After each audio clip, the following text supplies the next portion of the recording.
سکے گا کہ جو وہاں پر عمرہ ادا کرے گا، طواف کرے گا یا حج کرے گا، اور یہ تمام چیزیں اسلام میں ہیں۔ تو گویا کہ اسلام قبول کرنے کا یہاں پر بھی حکم دیا جا رہا ہے۔ مقام ابراہیم، اصل میں مسئلہ یہ تھا کہ جب ابراہیم علیہ السلام کو تعمیر کعبہ کا حکم دیا گیا تو اسماعیل علیہ السلام آپ کو پتھر لا کر دے رہے تھے، اور آپ نے کعبۃ اللہ کی تعمیر فرمائی۔ پھر جب تھوڑا سا اونچا ہو گیا تو پھر ایک پتھر لا کر دیا گیا جس پر کھڑے ہو کر آپ مزید اوپر پتھر رکھ سکتے تھے۔ تو اس پتھر پہ جب آپ کھڑے ہوئے تو آپ کے قدمین شریفین کے نشانات اس پتھر پر آ گئے، اور بخاری شریف جلد اول صفحہ نمبر 476 پر اس پتھر کا ذکر بھی ہے، وہ جو چاہیں تو وہاں پر آپ مطالعہ فرما سکتے ہیں۔ اس سے یہ معلوم ہوا کہ جس پتھر پر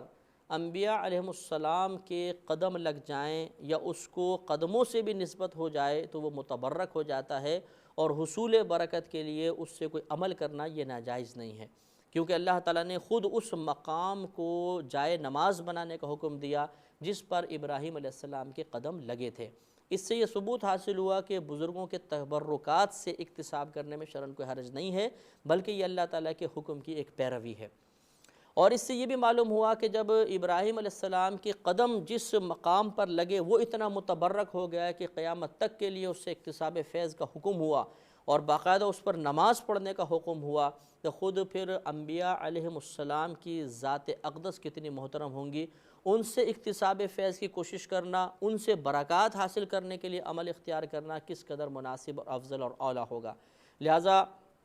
اگر کوئی نبی کریم صلی اللہ علیہ وسلم کے مزار پر انوار پر اکتساب فیض کے لیے حاضر ہو تو یہ بہت اچھا عمل ہے، اس میں کوئی حرج نہیں ہے کہ جب ایک پتھر ابراہیم علیہ السلام کے قدم مبارک سے لگ کر متبرک ہو گیا اور وہاں پر اللہ تعالیٰ نے ہمیں جمع ہونے کا حکم دیا، تو وہ مقام کہ جو نبی کریم صلی اللہ علیہ وسلم کے جسم اقدس سے ملا ہوا ہے، اور خود نبی کریم صلی اللہ علیہ وسلم اس مقام پر جسمانی لحاظ سے روحانی لحاظ سے موجود ہیں، تو لازم بات ہے کہ وہ بہت زیادہ برکت کا باعث ہوگا۔ وہاں پر دعا مانگنا، وہاں قریب جا کر نماز پڑھنا، یہ اللہ تبارک و تعالیٰ کے عین رضا اور مرضی کے مطابق ہی ہوگا۔ وَعَهِدْنَا إِلَىٰ إِبْرَاهِيمَ وَإِسْمَاعِيلَ، اور ہم نے تاکید فرمائی ابراہیم اور اسماعیل علیہ السلام کو، أَن طَهِّرَ بَيْتِيَ لِلطَّائِفِينَ وَالْعَاكِفِينَ وَالرُّكَّعِ السُّجُودِ، کہ وہ پاک رکھیں، خوب صاف ستھرا رکھیں میرے گھر کو طواف کرنے والوں کے لیے، اعتکاف کرنے والوں کے لیے، رکوع کرنے والوں کے لیے، اور سجدہ کرنے والوں کے لیے۔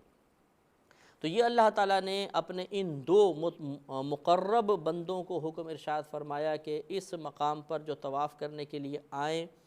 اعتکاف کریں، رکوع کریں، نمازیں پڑھیں، سجدے وغیرہ کریں، ان کے لیے اس گھر کو پاک و صاف رکھیں۔ گویا کہ کعبۃ اللہ کی خدمت آپ دو نفوس قدسیہ کو دی گئی، اور پھر یہ خدمت منتقل ہو کر آپ کے اولاد سے آگے بڑھتی چلی گئی۔ وَإِذْ قَالَ إِبْرَاهِيمُ رَبِّ اجْعَلْ هَٰذَا بَلَدًا آمِنًا وَارْزُقْ أَهْلَهُ مِنَ الثَّمَرَاتِ مَنْ آمَنَ مِنْهُمْ بِاللَّهِ